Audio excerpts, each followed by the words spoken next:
Hi, Lisa from Wee Willy Wonderfuls here, and we're going to be showing you today how to make these gorgeous cowls. We use these cowls for the tail and also the mane on our unicorns, but we do have plans for some other designs that are going to be using the cowls, so we thought it'd be really helpful to have a video showing people how to do them.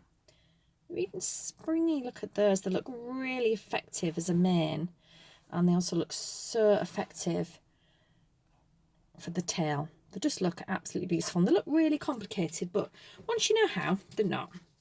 So we're going to read the instruction for tail and mane cowls using your sparkly yarn or whatever yarn you're using to make the cowls. Make a slip knot, chain the required number of stitches, starting at the second chain from your hook. Work 3 double crochet into the centre of the V of the chain stitch. Work 3 double crochet into every chain right to the end. It also says to keep the chain flat so that it isn't twisting as you work.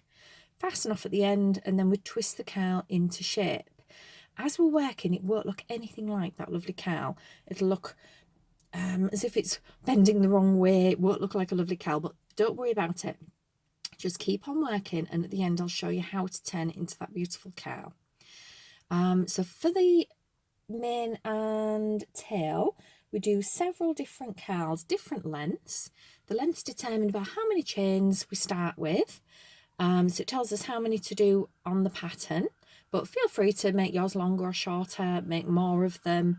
You can do it as you wish. The pattern just tells you what we use to get the effect that we've got on our unicorn. So off we go. I'm going to use instead of the sparkly yarn, because that's quite thin and quite difficult to see the stitches, I'm going to use a thicker yarn. Venus and Neptune are pink and green unicorns. They both use a really nice sparkly yarn, which is a bit thinner, but it is a little bit awkward to see on the video. So we're using a thicker wool so you can see clearly what we're doing. So we're going to start with a slip knot. If you haven't made a slip knot before, you simply get the end of your yarn, make a loop, and then we're going to use this end which goes to the ball of wool. We're just going to get a little loop and pull it through like so. There we are, one slip knot. Beauty of the slip knot is you can pull the end that leads to the ball, make it smaller, or you can just lift the loop and make it longer, so you can alter it. So we just want it to fit snug on our hook. So we're going to do a chain. There is a separate video for a chain if you want to see it done more slowly, but for this we're just going to go round the back and over the front, and then we're going to grab the wool with the end of the hook and pull it through, and that's one chain, and you can see it does look like a V. So we're just going to carry on. You can either wrap it around the back like so and pull it through, or I'm holding that here just to keep the tension, and I hold this here as well just to keep it all in place, because if we don't, it just ends up like that and we can't do it. So you can just put your hook under and grab it like so. That works out quicker once you get used to it like that.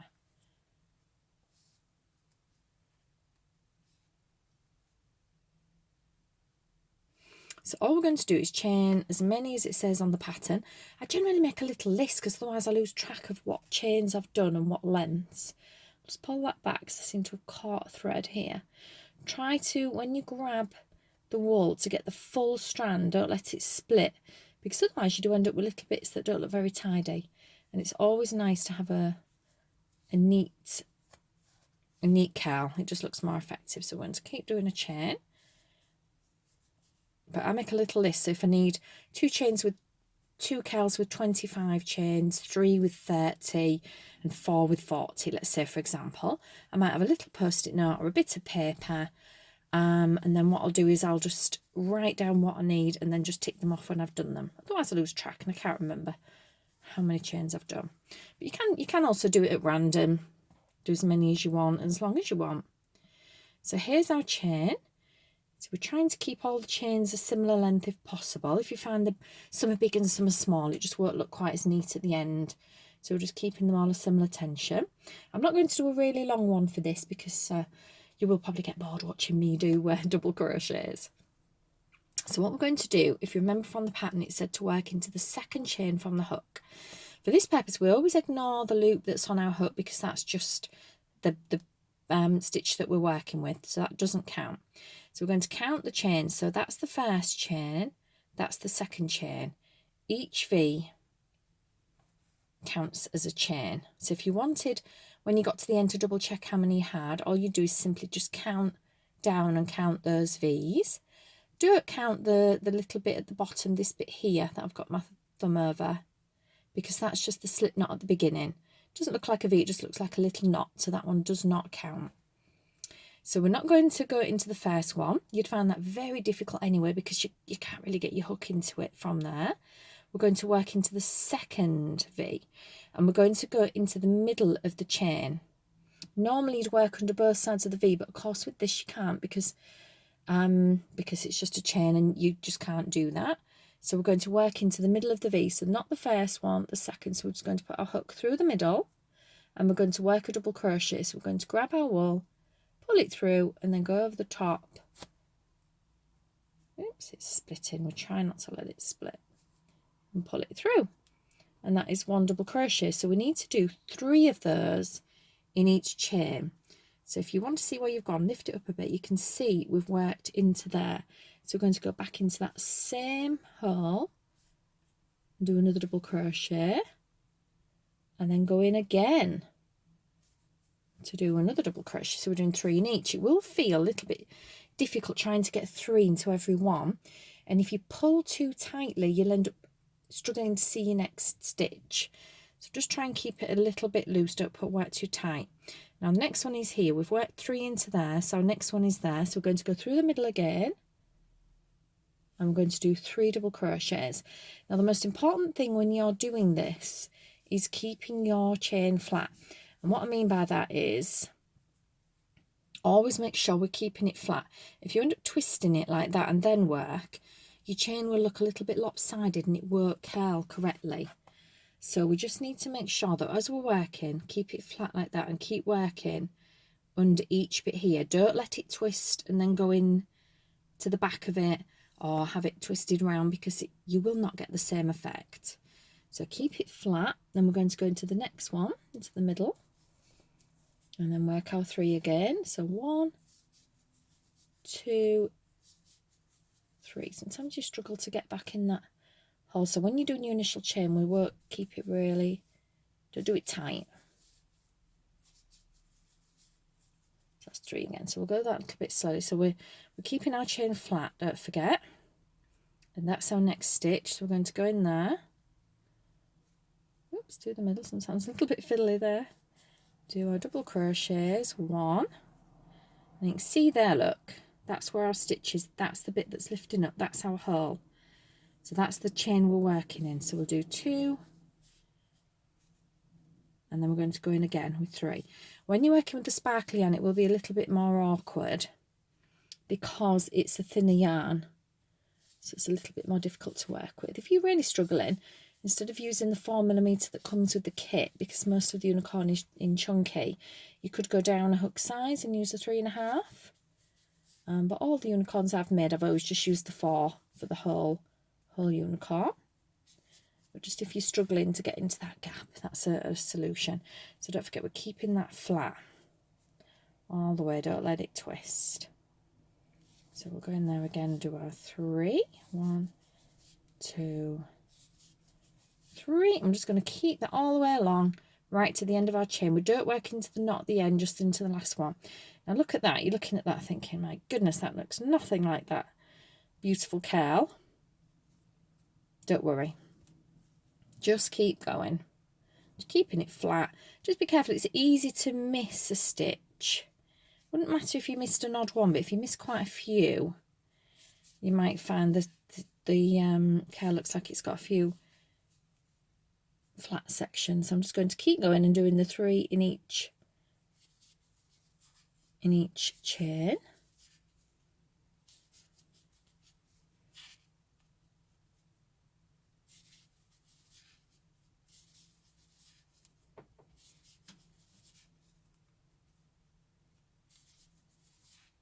These curls seem to take forever, but what I tend to do is, if I've got about quite a few chains to make, I'll maybe make the unicorn body, then I'll make a couple of chains, and then I'll make the head, and then I'll make another couple of chains. You might prefer to do them all in one go, but to be honest, I do get a little bit bored doing them all together because they seem such a long process. Unless you're watching television or something and you can just keep going and forget that you're doing them, but I do find splitting them up is a good way of doing it. So make a couple of other body parts, then a few chains, then another body part. The more curls you have, the more effective it looks. So don't worry if you're looking at the pattern thinking, it tells me only to make this many. If you want more, make more. Once you've got enough wool, which now kits would normally do add extra. So these are the unicorn kits. So in these you'll get the wool for the unicorn. You'll also get the wool for the mane, for all of the parts, the stuffing, the hook, everything you need just to make it nice and easy. And everything you see here, there's kits available. You can also just buy the pattern if you're abroad and if you didn't want to pay the postage, or if you have a lot of your own stash, you can just download the PDF. But personally, I love a kit. And you get those from weewoollywonderfuls.com. Right, so we're nearly at the end at last. Hooray! So that's our last one. And that bit there is the slip knot, so we're not going into there. So what I'm going to do is just pull that loop a little bit bigger to make it easier to work. And then I'm going to cut, if I can find my scissors, which I've put down somewhere. And we're going to leave a little bit of a strand, not too long, just enough to sew it on at the end. And we're just going to put that end through the loop and put it tight, and that'll secure it to make sure it doesn't unravel. Now look at that, you're thinking, my goodness, that looks nothing like that beautiful curl. But what I'm going to do is start at this end and gently twist it forwards, holding onto this hand with my right hand, just twist it round. And what you're doing is you're kind of curling it up, just twisting. See, that is somehow gone the wrong way, so just twisting it round. It's just a matter of twisting it like so. And to get a little bit of a tighter effect, you can just keep twisting it like so, because you'll start off with quite an open, loose curl, but keep twisting it. I'm twisting the end bit here, look, forwards, and this bit backwards. It's just like so. And there we have our beautiful curls. It stretches like that. And then all we're going to do when we've finished making enough curls is I will normally pin them onto the head, and I'll pin them across the top of the head and down. Usually have one coming over the front of the face, and then I'll get one big curl and I'll pop that on the top going down the centre just to cover up the others, and I'll pin them all on and then just give them a stitch on. So here's the mane here. You can see I have one coming here over the face. Hello. And then down the back we've got all different ones, and then I have one big one generally just going over the top, so you can't really see the sewing unless you looked underneath. Gives a beautiful effect. What is also quite good to do is I sometimes separate the strands into the different colours, so I'll get a big blue section out or a green section, or with the Venus the Unicorn of pinks and purples.